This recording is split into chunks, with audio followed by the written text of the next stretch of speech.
Yes, that one. Very good. Hello, everyone, and welcome to Melbourne CocoaHeads number 170. I'd like to begin by acknowledging the traditional owners of the land on which we meet today, the Wurundjeri people. Sorry if I butchered that. I would also like to pay my respects to elders past, present, and emerging.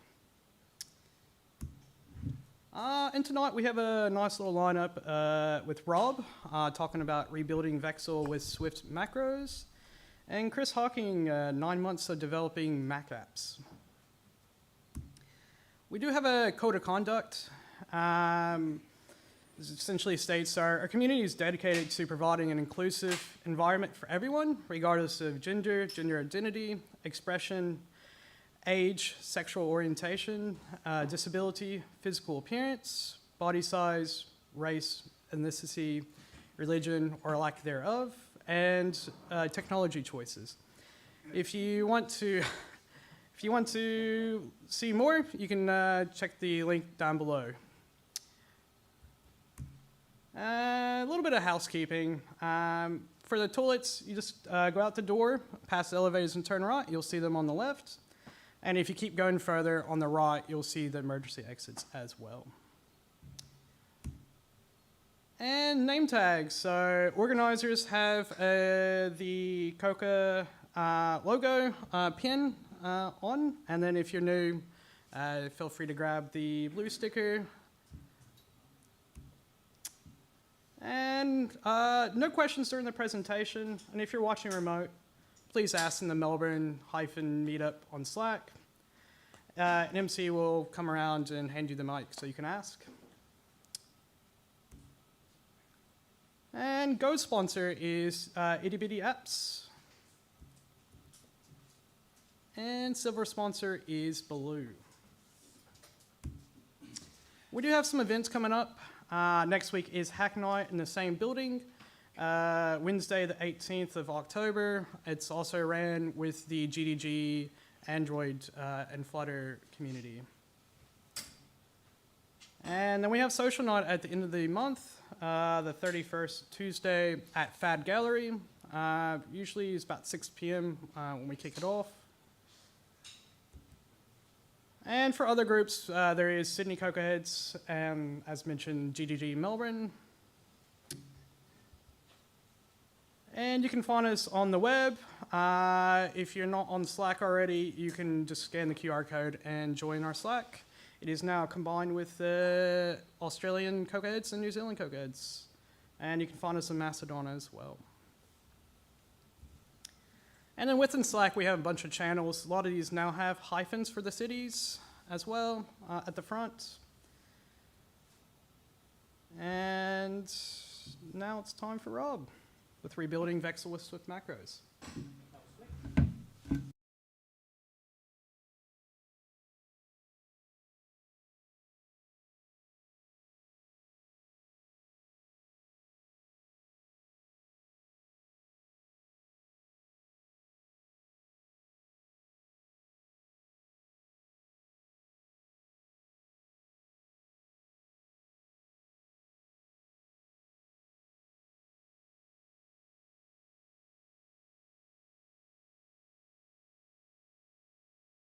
Ready whenever you are, Mr. Pat. I'm a little bit taller than Dan. Do you want an adjustment? That's right, I got it. All remote control. Cool. All right, so, hey? That's all right. I'm grateful it's a quiet night tonight. I guess nobody wanted to deal with the, no? You know what that is? That's trying to swipe up at the bottom of the app, moves the cursor down to the bottom. That'll do. Excellent. All right, so let's dive in.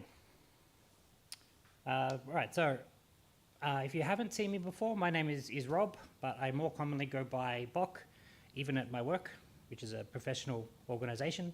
Still go by Bok because we have, a bunch of other people with very similar sounding names, so everybody knows me as Bok. That's what I am on Slack as well as on Mastodon, everything else. So a bit of background.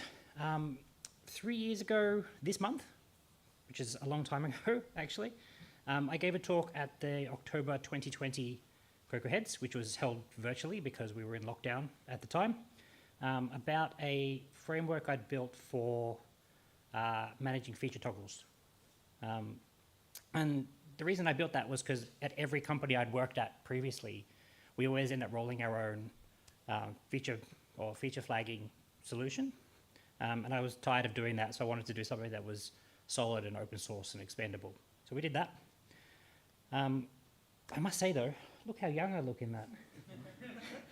That was only 3 years ago, but I'm guessing the stress of COVID hadn't quite sunk in at that point, so that's pretty good.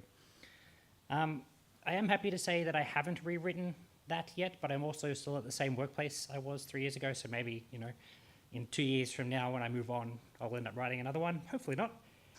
If you haven't seen that video, the QR code link is there for the video itself. It's also on the Melbourne CocoaHeads YouTube channel. Definitely worth checking it out, but I will give a bit of background here before we move on. Otherwise, the macro part of this won't make much sense.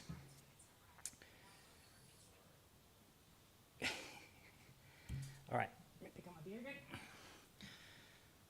So the first thing I want to say is that this is not intended to be a walkthrough of how to build a macro. There is plenty of that on Apple's WWDC sessions, on Swift by Sundal, on Hacking with Swift, all of those sorts of people. They have all of the tutorials up there for doing that sort of stuff. That's not what I'm talking about tonight. What I am want to talk about is how we took an existing code base, thought about the problems that it had, and tried to make them better with macros. Did we actually make them better? We actually haven't shipped it yet, so I can't say for sure, but fingers crossed, it looks like it's going to be a good one. And the other goal that we had was maintaining backwards compatibility, which is quite tricky with macros sometimes. Okay. So context, you're gonna need some context. As said, Vexil is a framework for managing feature flags. This is how you declare a flag. Really basic. In Vexil, you create a flag container, which is a structure that has all of your flags in it. And then you define any flags you want using the @flag property wrapper. And then you specify the default value of that flag if it's not turned on or off, what you want the default to be, as well as the description that will be shown in the generated UI, which I'll show a little bit later on. If you've ever used Swift Argument Parser, this was defined based on Swift Argument Parser. When Swift Argument Parser came out, it was about 3 years ago, and it did a lot of this stuff, and it did it very well.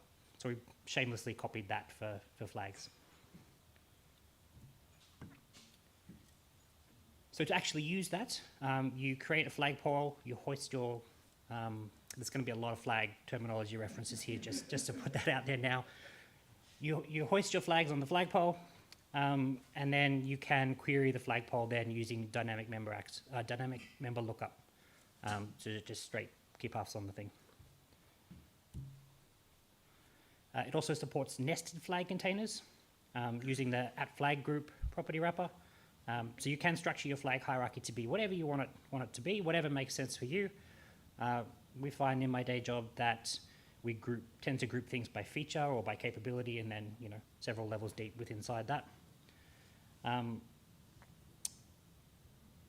this one has nested flags, and then accessing them the same way, still dynamic member lookup all the way through, just as easy.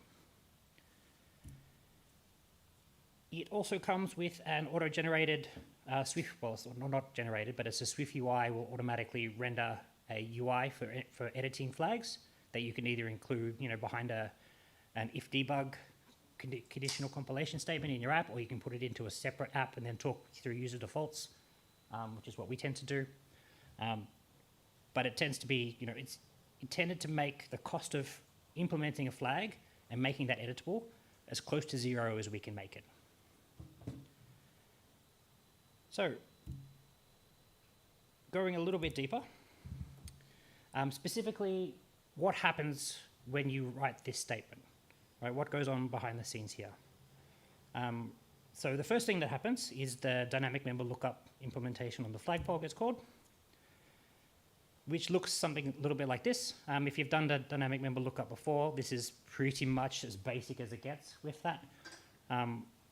We get given the key path that you're trying to call, and we look up the key path on an instance of the top level flag container.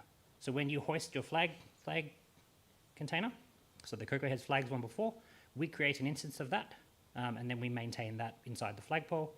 But we can, when it comes to lookup time, we can just pass that through. But the complexity here is how we actually create that flagpole. It's quite hacky, the flag hierarchy, and it's quite hacky, to be fair. It looks something like this. Now, seasoned people in the audience are going to notice the first line is problematic to begin with. But we use a mirror to iterate over the flag container to find all of the flag property wrappers or flag group property wrappers inside that flag container. And then we decorate those with an object that conforms to a protocol that we can use to look up. So basically what happens is, and this will go all the way down the flag hierarchy, right? So if you've got 300 flags in 50 types, it's going to take a while to do that. While being, hundreds of milliseconds, but not quick at all. So what actually gets decorated is normally the flagpole. So each flag property wrapper gets a weak reference to the flagpole, so we can use it to look up its current value. This is quite painful. So who can tell me what's really wrong with this approach? Anybody want to have a crack at it?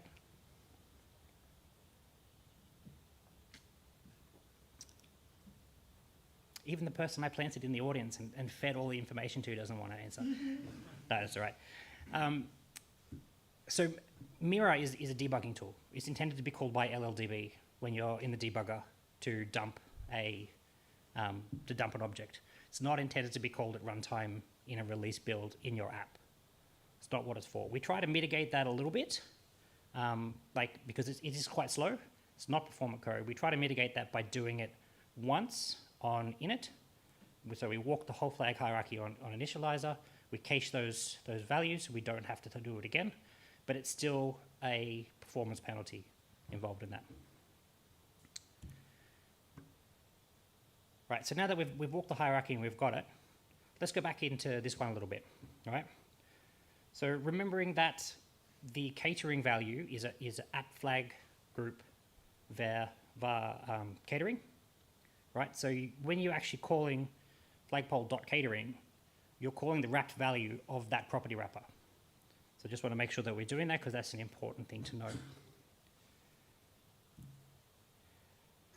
And then the flag is another property wrapper, right? So we're calling the property wrapper dot wrap value on that as well. So we're walking down the tree looking at that. So you can actually go into the final one. When you get to the flag using dynamic member lookup and calling that wrapped value, all we're doing at the end of the day is because the flag knows its key, which is just a string version of the key, we can then go all the way back to the flagpole where this started, which has the authoritative list of all of the values from the different flag sources, and ask it for the value. And if it doesn't have one, it returns nil, we go with the default value that we have configured.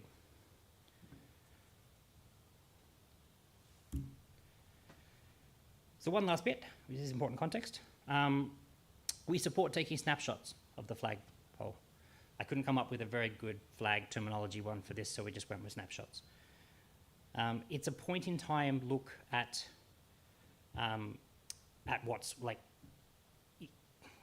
It's a snapshot. I don't know how to explain a snapshot. It's literally, as soon as you take that, we walk the entire flag hierarchy again using the cached mirror, but we still have to walk the whole hierarchy. We grab the current value at that point in time, and we put it into a dictionary that you can then use to work with. So we guarantee you that for the lifetime of that snapshot, the values won't change. Whereas if you're calling on the flagpole and one of your flag sources, so it supports updates from user defaults, so you can override with user defaults, from remote flag tools like Launch Darkly, all those sorts of things. If one of those changes, like there's no guarantee that if you're looking up from the flagpole of what the value is going to be. But Snapshot gives you that point in time guarantee. But yeah, again, when you've got 300 flags, taking a snapshot all the time can be quite repetitive because you're asking user defaults for the value of those 300 flags. You're asking your remote flag provider the value of those 300 flags, and then you're also looking up the default value for those 300 flags. Now, part of the problem is the snapshots are the core of Vexil. When we do publishing, we do them based on snapshots, all of those sorts of things. So it can get quite heavy when things change. So that's one of the other things that we're trying to fix. And the other hidden catch is that these are typically structs, so they're value types. So you can end up with a lot of synthesized initializers and other code being passed around. And because we're initializing it as soon as the flagpole starts, that value type is then copied repeatedly into every snapshot, and that's the whole hierarchy. So if you've got 50 flag containers, that's 50 copies every time a new snapshot is made. And part of the reason for that is that things like copy on write are not automatic. They're things you have to build support for. So that's been a gotcha for me. Oh, thank you, Pat. I forgot about that. That's something that I keep forgetting every time I reach for a nice lightweight struct, that it's going to get cranky if you have to end up making it quite big and you end up doing a lot of copying. So we have mitigated that by actually implementing copy on write within Vexil for all of our flags to get rid of that memory overhead. But it's still stuff you'd rather avoid if you can. How close did we get? 5 minutes? All right, cool. Red light? Shit. Thanks, Pat. All right, so let's make some macros. Now, the first thing I want to do is a shout out to one of my colleagues, Keith Bauer. We both, when macros came out, or in the WWDC talk, and even before that, when they had Swift Evolution proposals came through, we both had very similar ideas for how we would actually update Vexil to support this and get the benefit from it. But Keith took it a whole lot further than I did, and as a result, we got a much better thing out of it. Much better end result. So what are we trying to do with these macros, right? So our flag container is a struct. Things get copied around quite a lot. We mirror that. That's not good. And we do decorating on that. So we pass the weak references to the flagpole around everywhere. We can replace all of that with a flag container macro. Ditto, the @flag group property wrapper is actually a very, very simple macro, and the flag property wrapper is a very, very simple macro. And we'll go through with this how we actually came to those. But I won't go into the detail of the other ones that are there, just for time's sake. I don't think you want me standing up here for 40 minutes talking about things. But part of this rewrite as well means that we no longer publish snapshots of things every time. So when a flag value changes, we don't re-snapshot the whole flag hierarchy. We just pass the initialized objects around. It's all built on async sequence now that that's a thing and that's actually mature. And we're doing a vexillographer rewrite as well to make it actual nice code. Because when that was written, that was Swift 5.5, and existentials didn't exist. Type erasure was a pain in the butt. So it's a great chance to go through and redo all of that. And Pat's doing that. No pressure, Pat. Yeah, I'm feeling it now. All right, so let's go back right to the beginning. So the big one is the flag container. This was the big challenge, but it actually ended up being a lot simpler once you boil it down to the nuts and the bolts. What we were trying to do is walk the flag hierarchy and decorate everything. The reason we did that is because we couldn't get the client to have an initializer that did what we wanted to. But with a macro, you can specify all of that. So how we actually went about designing this is exactly the same as we would have done this before macros. We wrote the code by hand to start with. We wrote the protocol, we wrote everything, how we would write it if we were doing it normally, which means for every flag container, we added an initializer, we added a couple of stored properties, that sort of stuff. And then you look through what that looks like and you work backwards into the macro from there. So if we wanted to remove the need to walk the flag hierarchy and decorating it using mirror, then we can do that by moving those functions actually into the client implementations, where you wouldn't do that with a framework beforehand because you're basically asking the client to do all of the work for you. Like, why do you have a framework if you're just going to copy and paste everything into my code? That doesn't work so well. But we can provide a macro that does that now for them, and they can just opt into that behavior. If the flag container has an initializer, and it has a implementation of the visitor pattern, which is fairly standard, then we can do away with mirror. We can do away with decoration. We can generate conformance to this. We can generate stored properties, and we can generate everything that we want to go with it.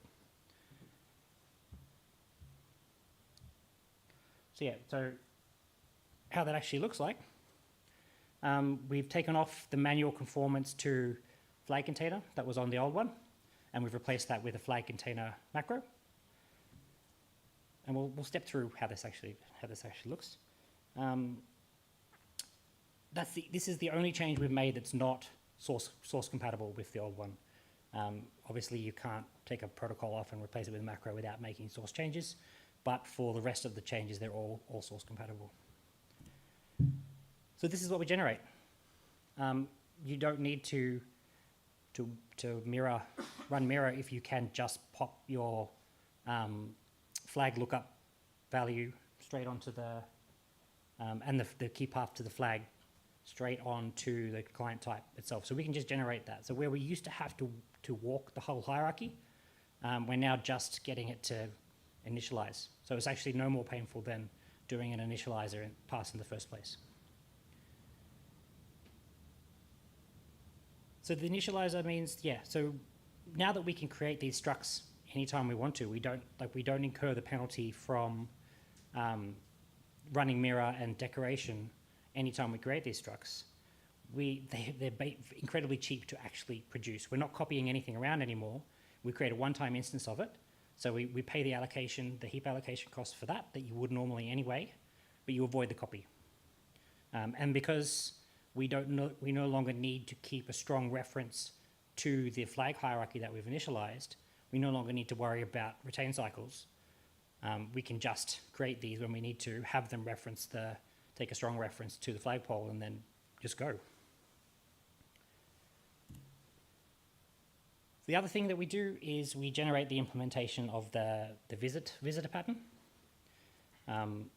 So that includes, so when we ask it to walk through each flag container, so when you're taking a snapshot, for example, that's just a visitor. The visitor goes in, the visitor is told when we start a group, the current value of any flag that's inside the group, and then it visits any nested groups that are inside that container.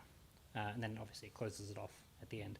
So the visitor is basically a delegate that's told the value of everything inside the structure. You can, from the visitor side, control how much of that you see. If you get everything you need early, you can back out of it. So just generating, the flag container and these two stored properties removed over 50% of the code that was in Vexil in the first place.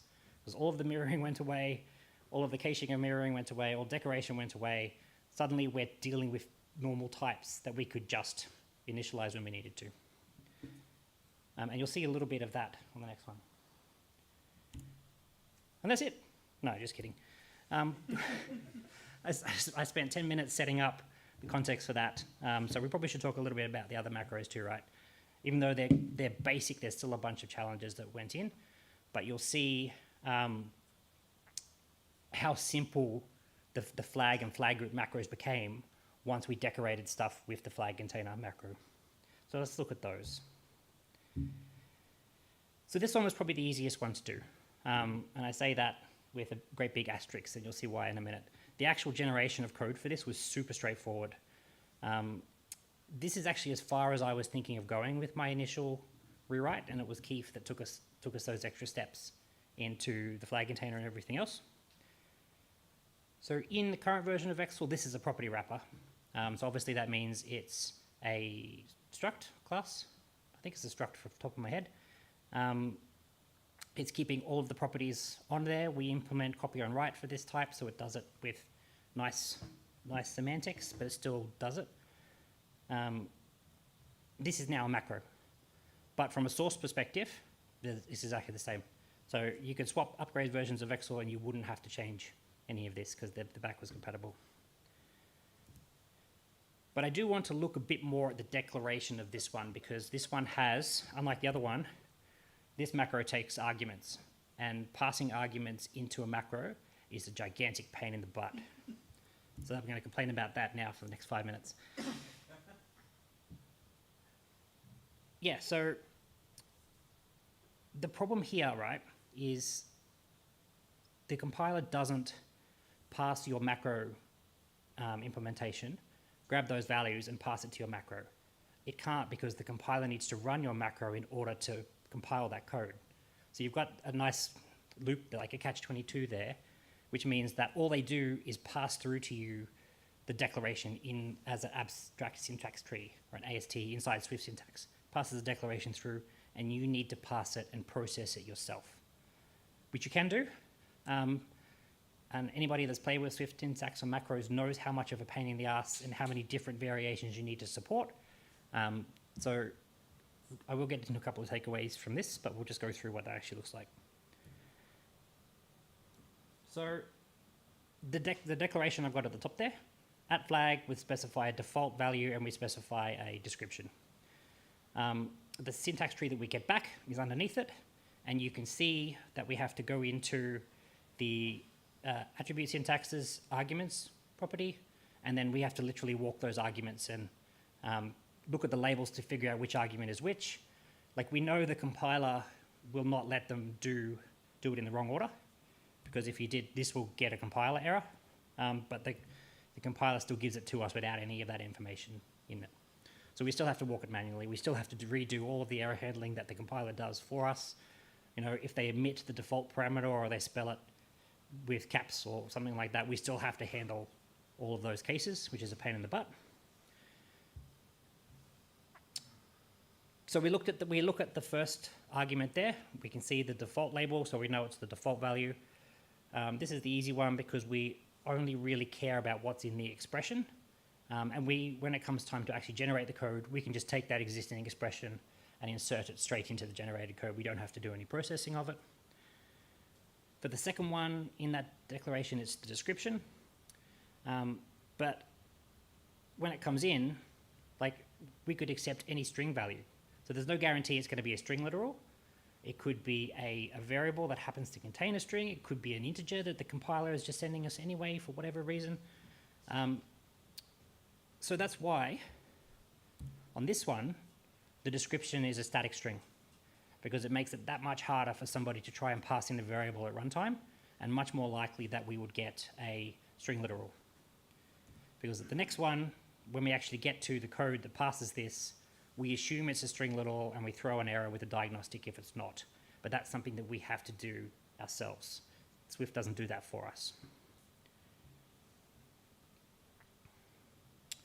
Yeah, so that's my tip for this one. If you're trying to pass arguments, use the type system to narrow down what the developer can put in there to try and make it more likely that they're going to do the right thing or what you actually support. And if they don't, emit helpful diagnostics, because at the end of the day, I guarantee you it's going to be you 2 years from now wondering why the hell this code's not working. And be like, past me wrote a terrible diagnostic, that's why.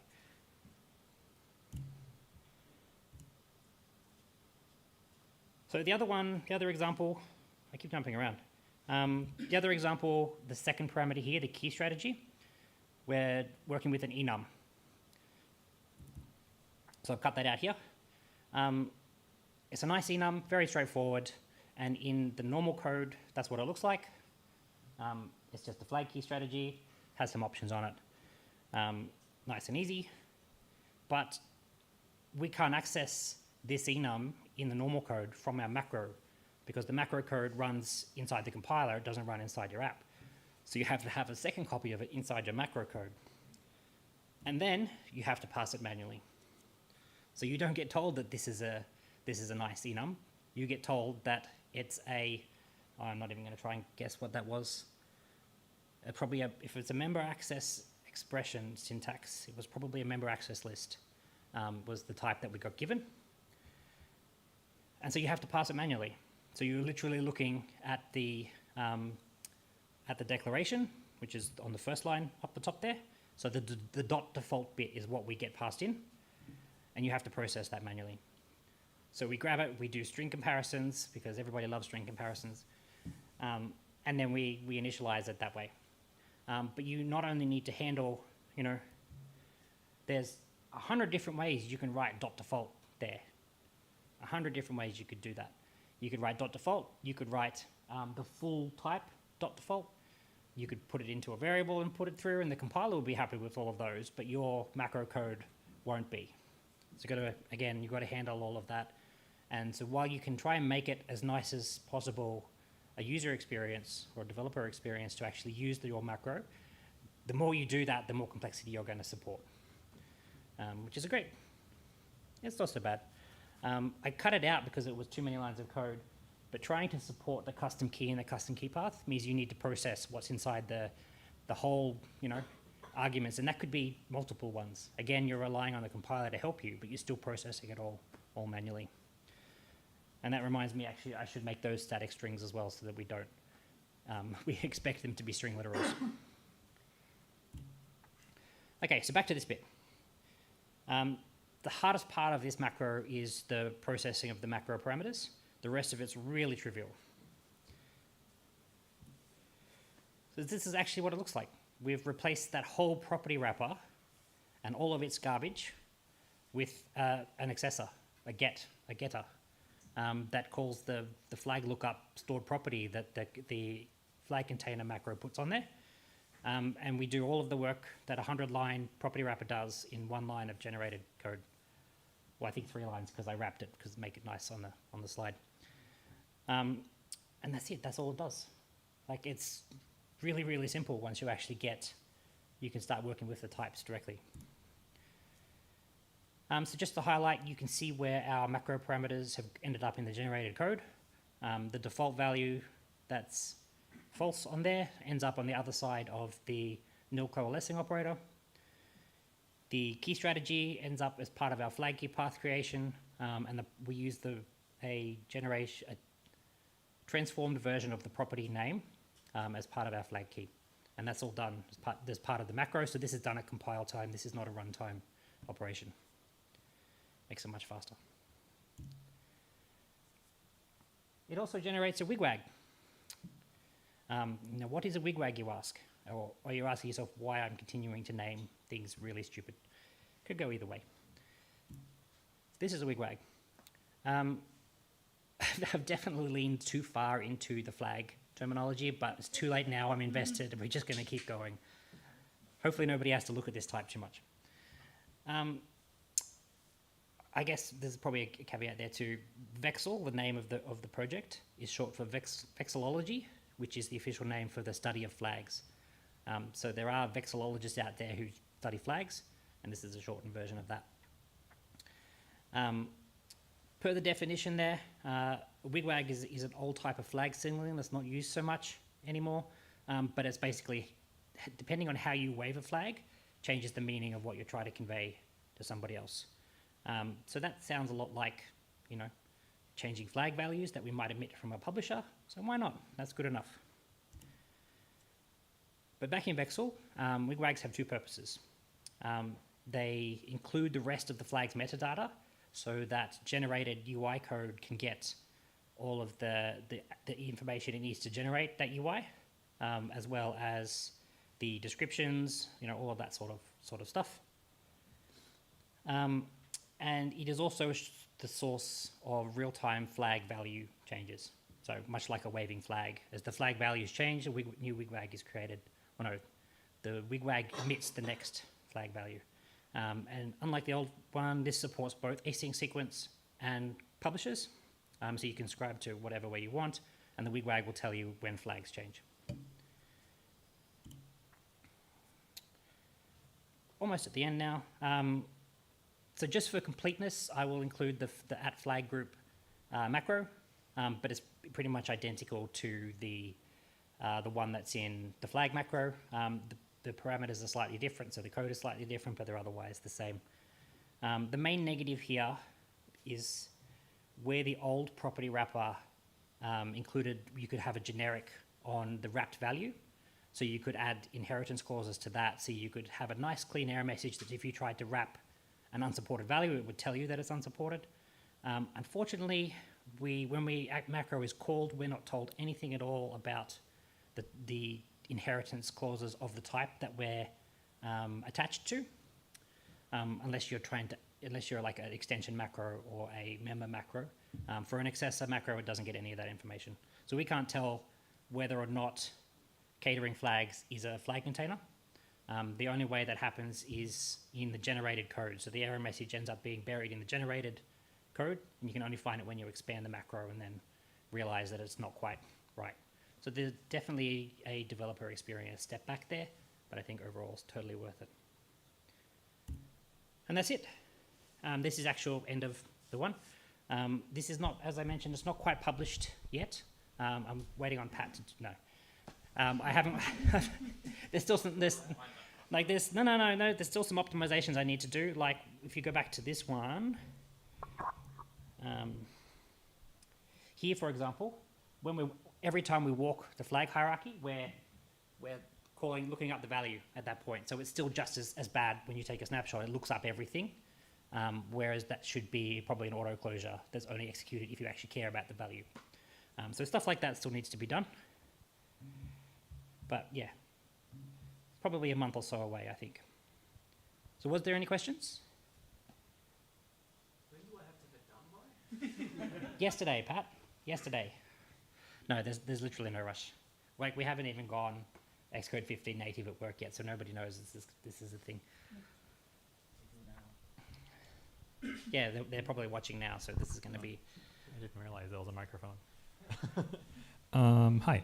I was curious if you use this flag system solely for sort of local flags and local configurations, or if you're able to import like a remote A/B system into the flag. Yeah, that's what it's designed for. Ah, cool.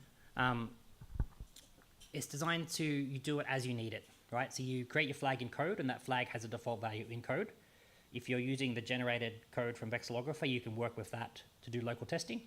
But you can also hook it up to remote flag systems like we use Launch Darkly. You can use Google Remote Config and other, you can use a JSON file on a web service. Like it doesn't really matter where your values come from. But you only need to add them to that when you need to control them from that, right? The implementation of a flag value source is really a method. It's like get the value for this flag, this type, and it returns an optional. If your remote system doesn't yet support that one or doesn't know what that key is, it returns nil. We move on to the next one. So yeah, you can definitely do that.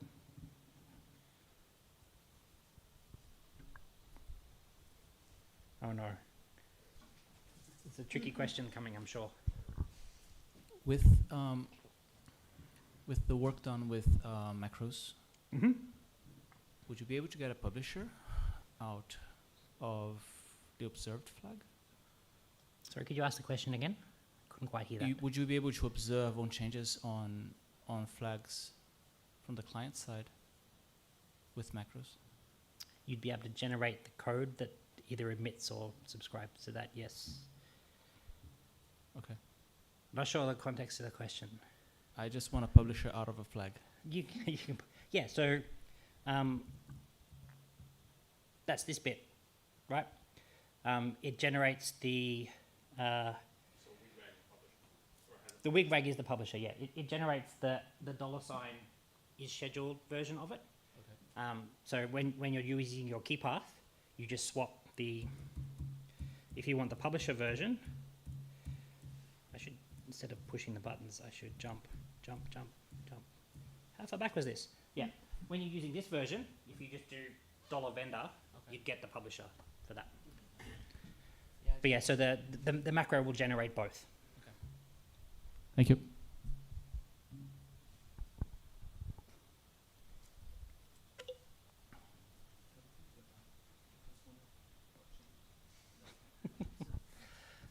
As a library maintainer, are Mhm. there forward compatibility implications of using macros like this? No. So the same rules around forward and backwards compatibility still apply. Macros are additive, so as far as ABIs are concerned. If you are distributing binary XC frameworks for it and you're committing to that sort of stuff, you need to pay a lot more attention to your use of final and frozen enums and all of those sorts of things. But if you're only doing source-based distribution, which is what 90% of Swift packages are, no, it's no more complicated than shipping normal code. Thank you. I think that's it. Cool.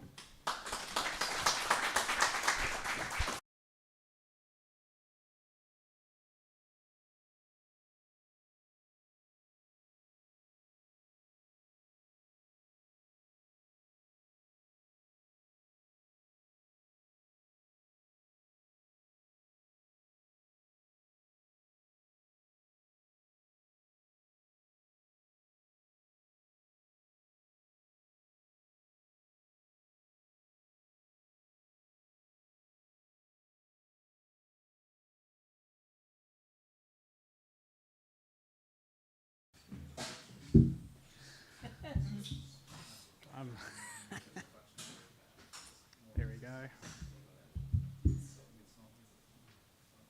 Oh, we're live? Yeah. All right. Nice talk, Rob. That was really interesting. Next up is Chris Hocking with 9 months of Mac apps.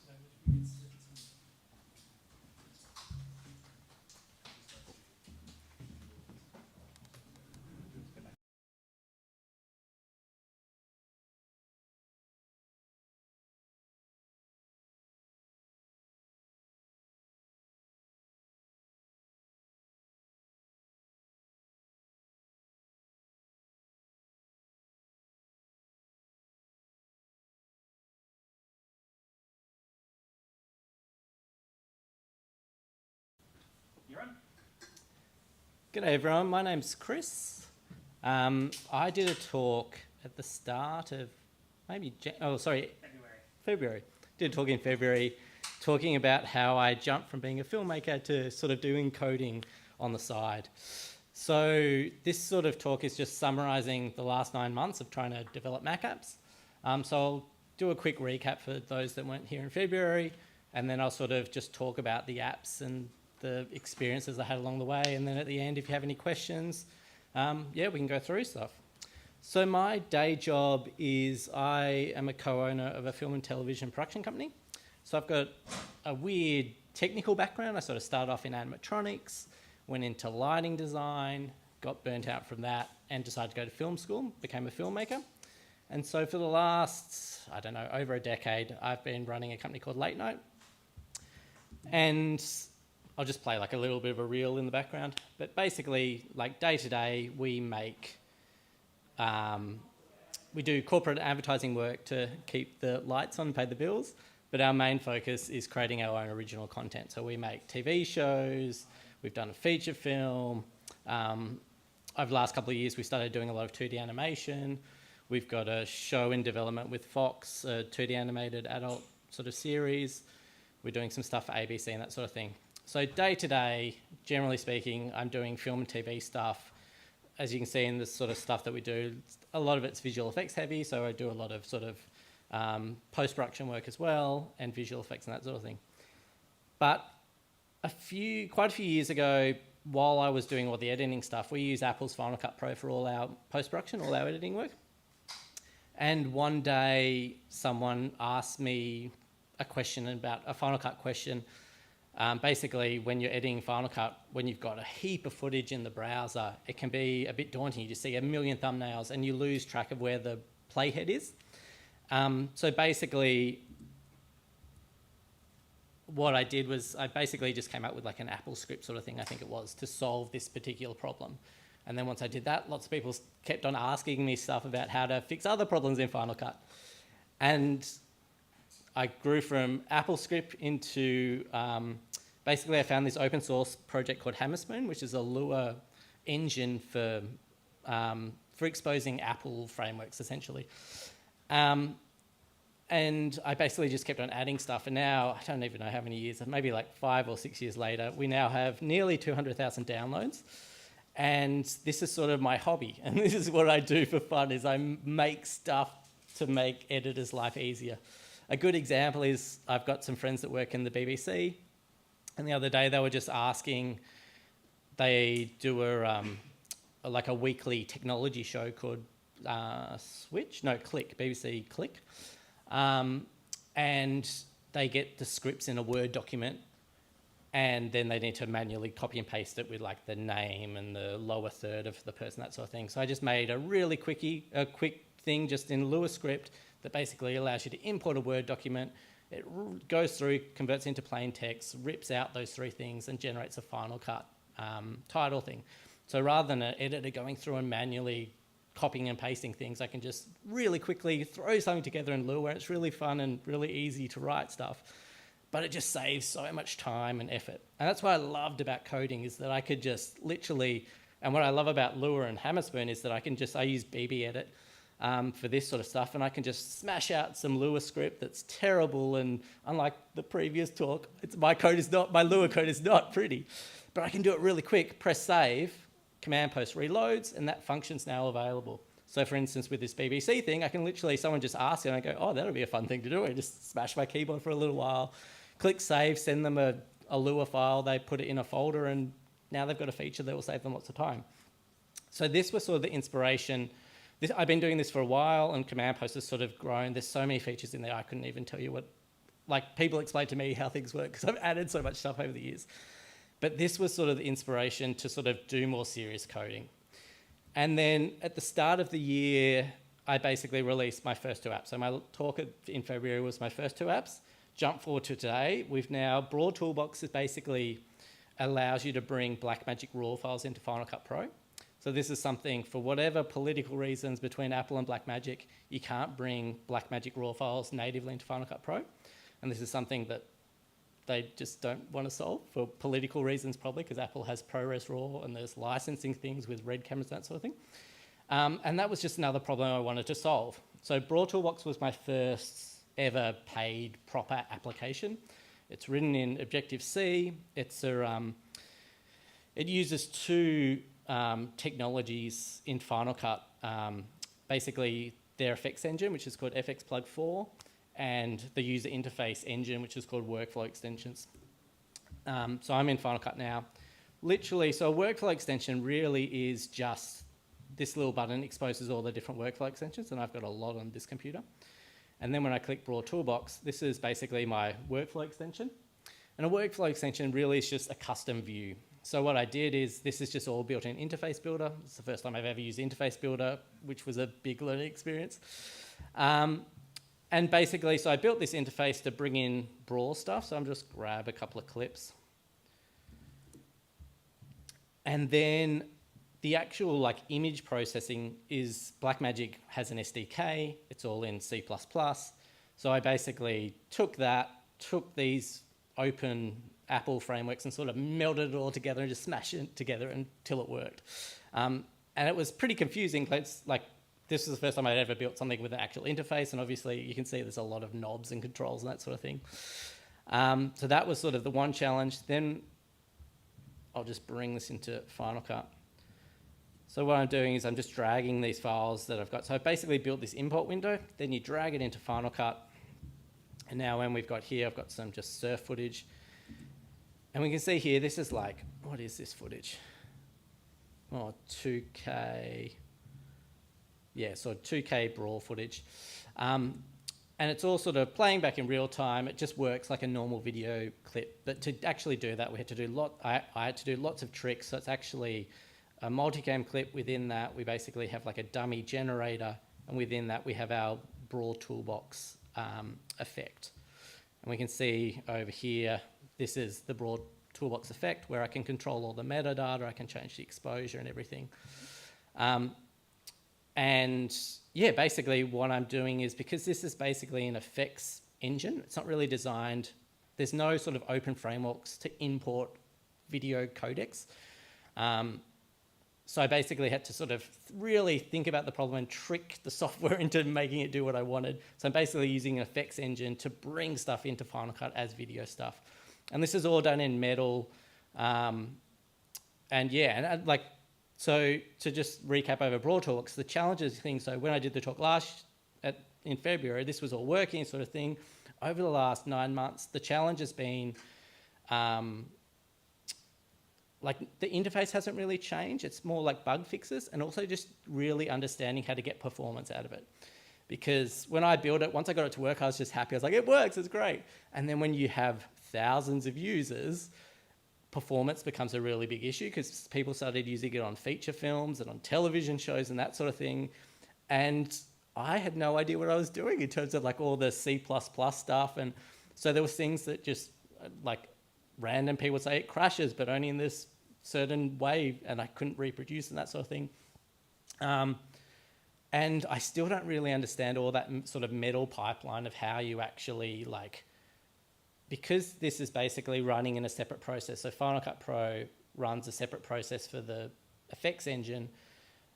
Getting that sort of debug information is really complicated and tricky as well. So just finding all those problems, and also I'm doing stuff that's not really designed to do this. And I'm doing things, for example, because this is an effects engine, my broad toolbox has no context of the clip it's applied to. And that's sort of how it's sort of set up. So I can't like cache things in advance. Like in a normal video editor sort of thing, when you press play, you're pretty confident when it's playing, the next frame you want to load is the next frame or the previous one if you're going backwards, that sort of thing. Whereas this, I just have to load frame by frame because that's all I know. It just basically, Final Cut goes, I need a new frame, and then I have to get that from the raw file and put that sort of back in. So all that sort of stuff was like really complicated. And it's because I'm not doing things properly, it's really hard to get advice from people at Apple or Blackmagic because they're like, well, you shouldn't really do this. Like, we've never really thought about this problem. But overall, like I'll jump back to the slides. Ooh, where are we? Yeah, we've had nearly like 1,500 users, and being the first thing I've ever sold, like I'm really happy of how it's sort of going. Support's been a challenge because you either have people that are just super, super happy and like 5 stars, everything's awesome. And then you get a whole lot of people that's like, this doesn't work properly. And then trying to work out those individual things. A lot of it's a misunderstanding of how it sort of works. Some of it's just obscure things. And obviously when you have operating system updates and Final Cut updates, there's so many variables and some on Intel, some on stuff like that. So yeah, that's been a really interesting learning experience. And then at the same time in February, I also released Gyroflow Toolbox. So Gyroflow is another open source free application. It's coded by a genius, and it's all like this. It just blows my mind because it does it all in sort of Rust. The same code base runs on basically everything. It runs on iOS, iPhone, Android, Mac. He's just got it working on the App Store, which is a miracle because of all the, like, one of the other challenges with all the software that I've done is obviously I'm trying to put it on the Mac App Store, and sandboxing is a giant issue with that because in the case of Broad Toolbox, you're sort of running 2 processes. My user interface is a workflow extension, which is one process, and my render engine is FXplug, which is another process. And just getting information between those 2 things in a sandbox environment's quite tricky. So I basically had to get around that using document scope, security scope, bookmarks. But yeah, Gyroflow basically works on anything. It's an open source tool. It's really awesome. And so when I was doing Broad Toolbox, one of the questions that people had for me was, what about stabilizing footage? And then I found Gyroflow, and I basically just took the Gyroflow render engine, sort of put it into Final Cut Pro. And that was another really cool challenge because Gyroflow is all written in Rust. I think it's Qt for like the interface and that sort of thing, but the core logic's all written in Rust. So I basically have Rust code that talks to like a C wrapper, which then talks to my Objective-C code to sort of make that all work. And so, yeah, that was my second thing. And that's also had, over 1,000 users, which has been really, really cool. So they're sort of the first 2 apps I did in February. And I'm really happy with them going. And then I think after I did the talk, I also started to promote the apps. I basically built like a little news site to do it. So I built a website called fcp.cafe, and it has like Cloudflare tells me in the last 30 days it's had like 13,000 users, which is cool. But basically allows me to promote Final Cut Pro, but also it gives me a platform to promote updates to my own app. So I've got that direct connection to the community, which is really, really awesome. I also got a little bit carried away because basically to build this, I use an open source project called Retype, and it's just a GitHub pages site essentially. And then a whole lot of GitHub Actions to actually update things. So I'm sort of using GitHub and GitHub Actions as my CMS. And because it's on GitHub and it's really easy, there's been lots of times where I've just sort of forked it, and then I made a Resolve cafe for DaVinci Resolve stuff, which I haven't updated as much because it's been really hard to build that community.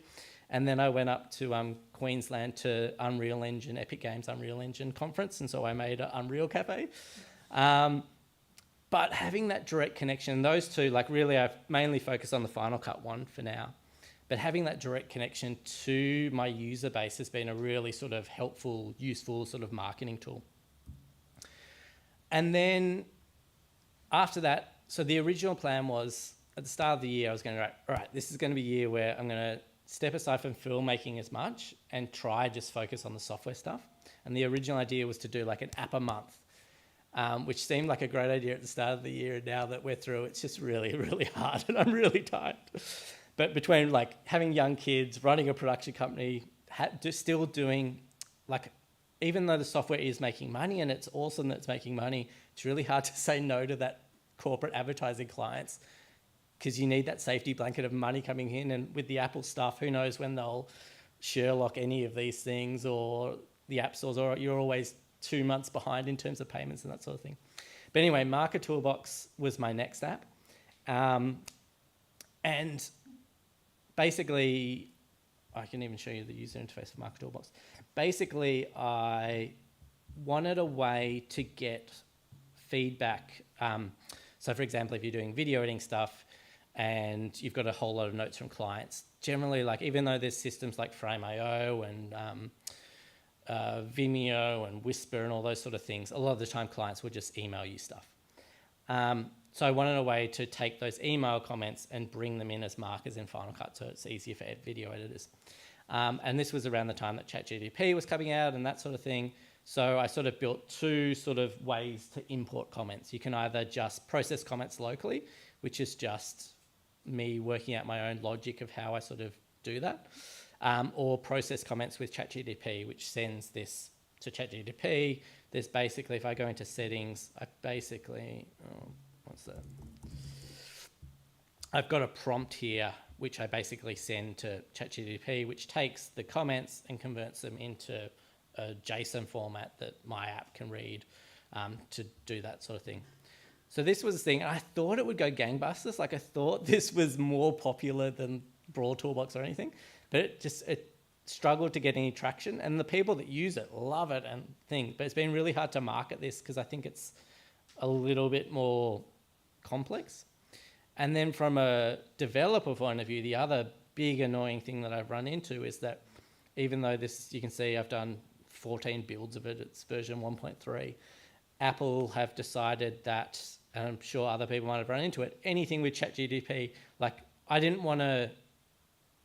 wanted to keep it simple, so all you have to do is put in your, to put in your OpenAI API key. But Apple now doesn't like that because they want to do in-app purchases. So they basically told me, no, if you want to do any more updates to this app, you need to do in-app purchases. You can't put in an OpenAI API key. And this terrifies me because then I've got to work out all the in-app purchase stuff, build that server-side infrastructure and that sort of thing. So that for like a small developer who has no real like web experience, building that whole back-end infrastructure of the in-app purchases and dealing with all that, that's pretty intimidating. So this app's sort of on hold until I work out a way to sort of make all that sort of stuff work. And I'm hoping eventually that sort of machine learning sort of stuff, I'll be able to do it as good, like come up with a machine learning model that works as well as ChatGPT, so that I can do like my algorithm version, but also a machine learning version that sort of interprets it to the same level of quality as ChatGPT. So that was my next one. And then Final Cut Pro came to iPad. And I had a really clever idea that, so when Apple brought it out, you can go from iPad to Mac, but you can't go from Mac to iPad. And this seemed crazy to me, so I built a tool as soon as it came out that did that. That would think, I was like, this is going to go, I'm going to be rich. Everyone's going to want this because everyone that's got iPad will want to go back and forth. And so this was, I think, the first time I'd ever used Swift UI. I was like, this is a really simple thing. First time using Swift, first time using Swift UI. I'll just smash something together. It's a really simple user interface. I'll just, where are we? So all you literally do is you drag your Final Cut library, drop it on here, and it creates a file that you can then bring to iPad. It's really simple. There's a little bit of limitations because obviously an iPad isn't as fully featured as the Mac version. But yeah, really simple, worked really well. Had it on the in-app review straight away, and then instantly got rejected because basically they just didn't want it to exist. I was like, what? Surely,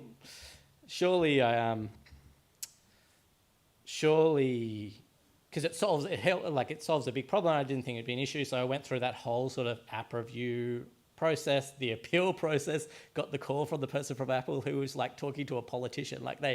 I couldn't get anything really out of it. They spoke so well, but yeah, basically they just shut me down and said there is no way that this is going on the App Store because we don't basically because the Final Cut team don't want it to exist because they haven't finished, they want to do it themselves eventually. And then they came out with a 0.1 release a few weeks later, which basically tried to kill this. And then so I'm playing this cat and mouse game with Apple over Transfer Toolbox. But yeah, so in the end, I basically just released this one for free on just on the website, just hosted on GitHub. But yeah, that was a really interesting sort of experience of dealing with having an app rejected, but there's just no way to get through it. And then this one's only had 10 purchases, but this one's a really interesting one. That's, again, I just did this in Swift and Swift UI. So this was the second thing I'd ever done in Swift and Swift UI. But basically there was a documentary filmmaker that was working on a massive project with a huge amount of media. And one of the issues they were having is in Final Cut, the user interface, once you've got so much stuff in there, the user interface just grinded to a halt.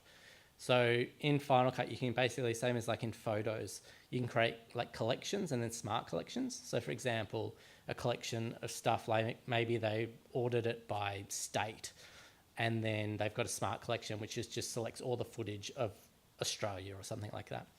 But when you've got, I think they'd been filming for 10 years, so they had 10 years of footage for this massive documentary, and the Final Cut interface just grinded to a halt.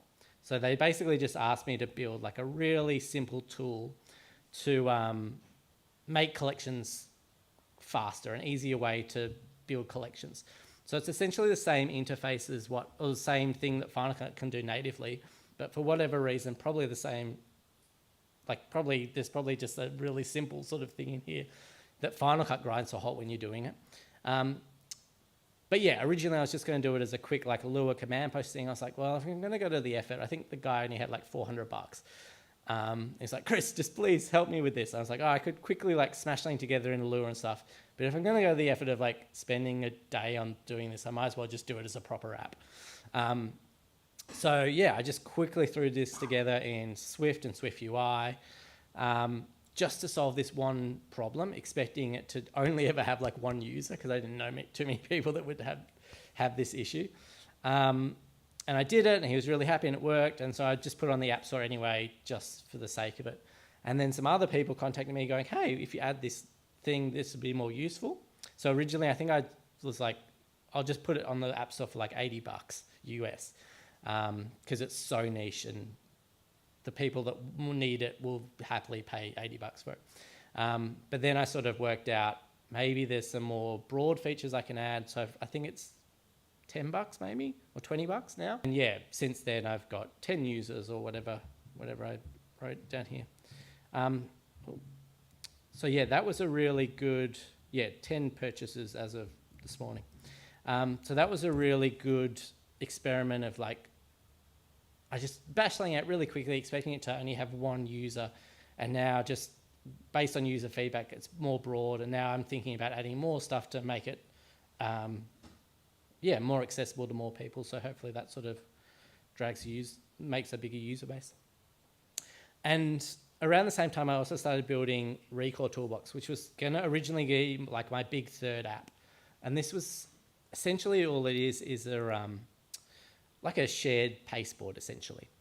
So you can, and there's lots of other apps like Copy'em on the App Store and that sort of thing. But basically, if I copy something in Final Cut, you can save it as a preset, basically, and access it. And then the thing that would make this unique is it's built into Final Cut Pro in the interface, and I was going to use CloudKit to have it automatically sync to all your devices, so it does things.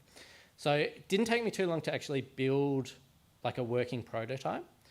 The really tricky things, the reason I haven't finished this is because CloudKit is just like such a crazy beast.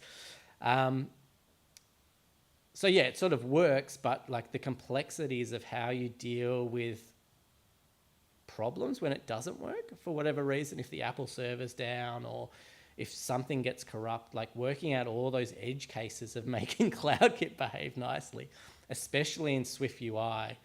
And especially as I'm still on Monterey on this machine, so I couldn't use a lot of the newer CloudKit technologies, especially with Swift UI stuff as well.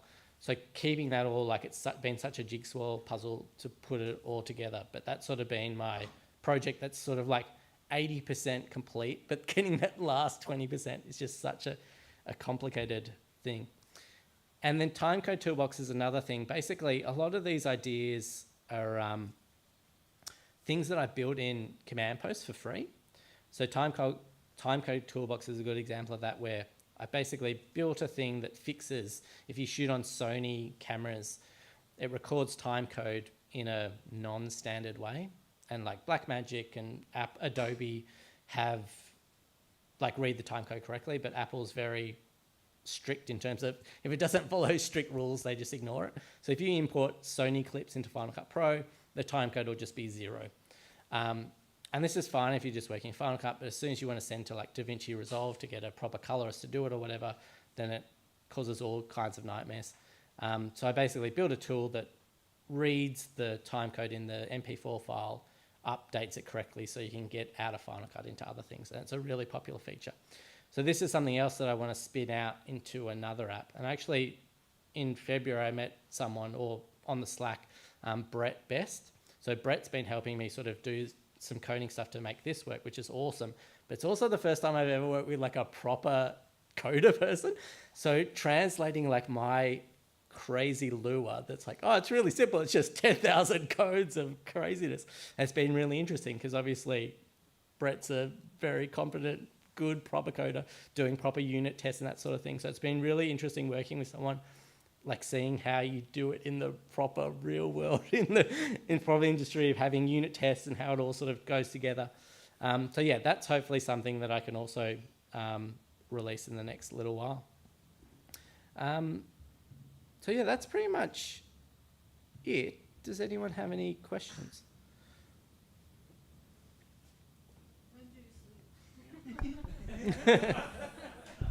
Sorry, it was a quick question. When do you sleep? Well,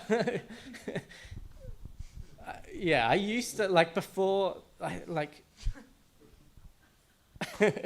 before having kids, I could work all night and it'd be fine. Now that I'm an adult with kids that have unpredictable sleeping hours, like, it is really hard. And it is, the depressing thing is, like, today I was in the office. Our office is in Collingwood. I work from home a fair bit up in the Dandenongs. But today I was just like literally just working on a corporate advertising edit sort of thing. And all I really want to be doing is solving those things I do for free, like building BBC titles. But I haven't yet worked out the business model of making that work. But yeah, it's so much harder now that I'd love to just stay up all night and code. And that's where I feel like, even though I'm sure it's wrong, I feel like that's when I'm at my best, because I can just smash stuff up late at night. But now, if I do that, I'm destroyed for the rest of the week. And it's really, I think the hardest thing I found is the context switching, because I sometimes jump from being a lawyer to an accountant to a production manager and then back into coding. Like, coding's so, at least for me, I find it to be so creative. Even though it's highly technical, I feel it's more like an artwork, of, especially dealing with Swift UI and thing. And having that context switching is really hard because you have to be in the right mindset to do it. So yeah, that's been the biggest challenge, is finding the time to do that. And that's why I haven't done I wanted to do that one app a month thing, but yeah, it's tricky. Which language you enjoyed the most? It's also been really hard now, because like before I started doing any of this stuff, I was doing everything in Lua, like a little bit of Objective-C, all the lower level stuff's in Objective-C. But I love Lua because it was so fast, and it felt like, I don't know, in the 90s when I was using Basic or whatever it was, like I felt like I was literally just using lots of if statements, and it's all horrible code, but it does amazing things. And then I went to Objective-C, and I finally, after spending so long trying to work out all the metal stuff in Objective-C, like I felt really at home with that. And now I'm doing stuff in Swift and Swift UI just because that seems like a good thing to do, not for any other reason than I feel peer pressure to learn it. But to be honest, like I don't really understand. Like I feel like I understand Objective-C. Swift, I feel like I'm at that point where I'm just like Googling or Stack Overflowing or ChatGPT to work out the base things and then problem solving. So I think for now, I definitely feel more comfortable in Objective-C than in Swift, but I'm trying to get my head around it. And all that like macro stuff, like I'm looking at it, sort of understanding, but just my head is just exploding with possibilities.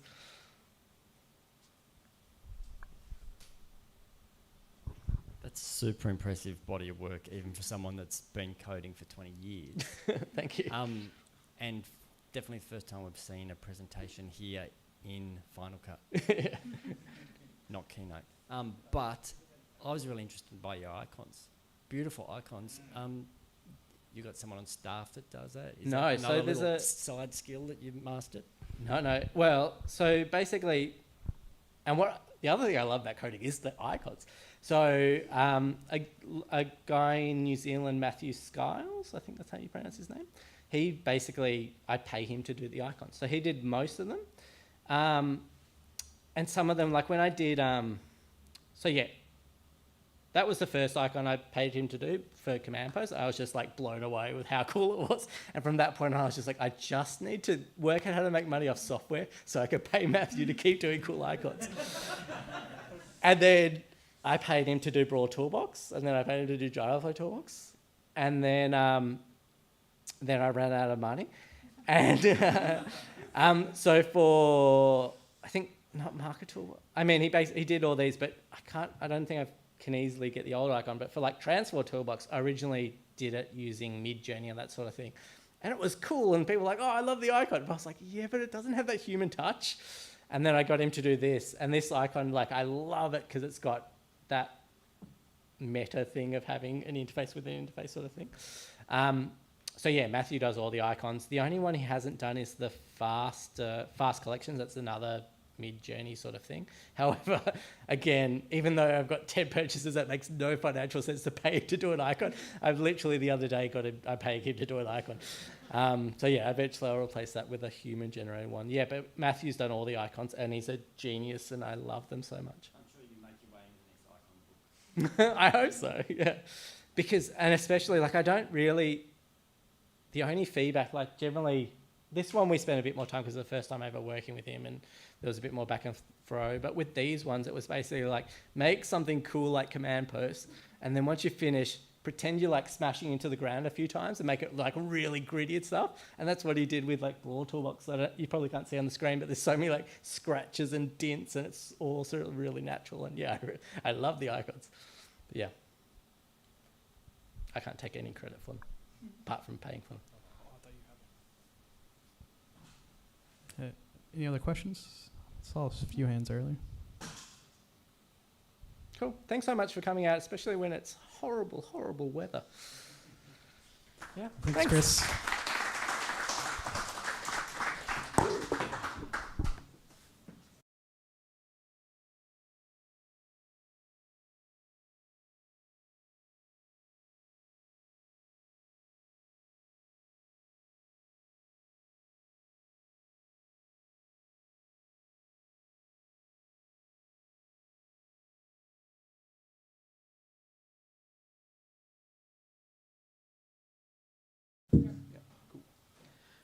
Thanks, Chris. That was always really impressive. I really enjoy your talks. Yeah, so coming up, we have Hack Night next week in this building on the 18th. And then we have CocoaHeads Social Night, which is the last Tuesday of the month, the 31st, over at Fad Gallery. Starts around 6. Oh, nice. And thanks to our sponsors again, Itty Bitty Apps and Baloo.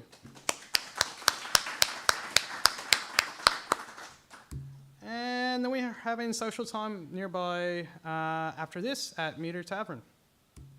Thanks for coming.